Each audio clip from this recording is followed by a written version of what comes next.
இரண்டாம் ஆளாகிய கடவுள் குழந்தையாக பிறக்க விரும்புகின்றார். அது எப்படி இருக்கிறது, அது கற்பனைக்கெல்லாம் கடந்தது என்பதையெல்லாம் மனதிலே வைத்துக்கொண்டு வீரமாமுனிவர் இறையடியார் நமக்கு சிறப்பான முறையிலே ஒரு விளக்கம் தருகிறார்.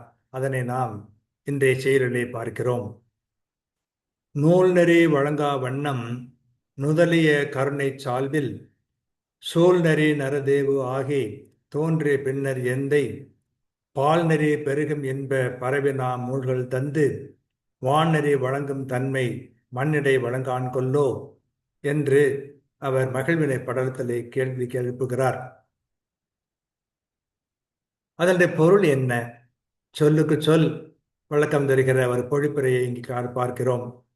இலக்கிய நூல்களிலும் கற்பனை முறையிலும் காணப்படாத முறையில் மனித கடவுளாகி என் தந்தையாகிய ஆண்டவன் தோன்ற முற்பட்டபின் பாலால் முறைப்படி பெருகும் இன்பக் கடலில் நான் மூழ்க அருள் செய்து வான் வீட்டில் நெறியாய் வழங்கும் தூய தன்மை இம்மண்ணுலகத்தில் வழங்குமாறு செய்ய மாட்டானோ என்ற கேள்வியை எழுப்புகிறார். சிறிது விளக்கமாக சொல்வதென்றால், இறைவன் மனிதனாக முன்வந்தான். இலக்கியத்திலோ கற்பனையிலோ காணப்படாத வழியை பின்பற்றினான். பால் வழி வரும் இன்பத்தை நெறிப்படுத்தினான். இன்பக் கடலிலே மூழ்கச் செய்தான். விண்ணகத்தில் விளங்கும் தூய நெறி மண்ணகத்திலும் திகழும்படி செய்ய மாட்டானோ என்ற கேள்வியை புனித வளனார் எழுப்புகின்றார்.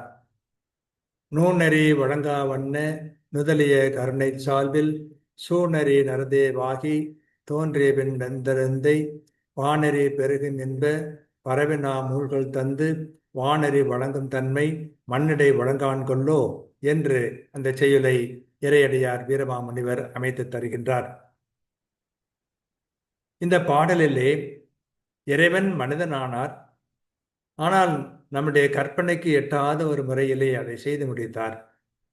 அது மிக வியக்கத்தக்கது, சிற்றறிவுக்கு எட்டாதது என்பதை மிக தெளிவாக அருமையாக இந்த சிறு பாடலிலே இறையடியார் வீரமாமுனிவர் நமக்கு தருகிறார்.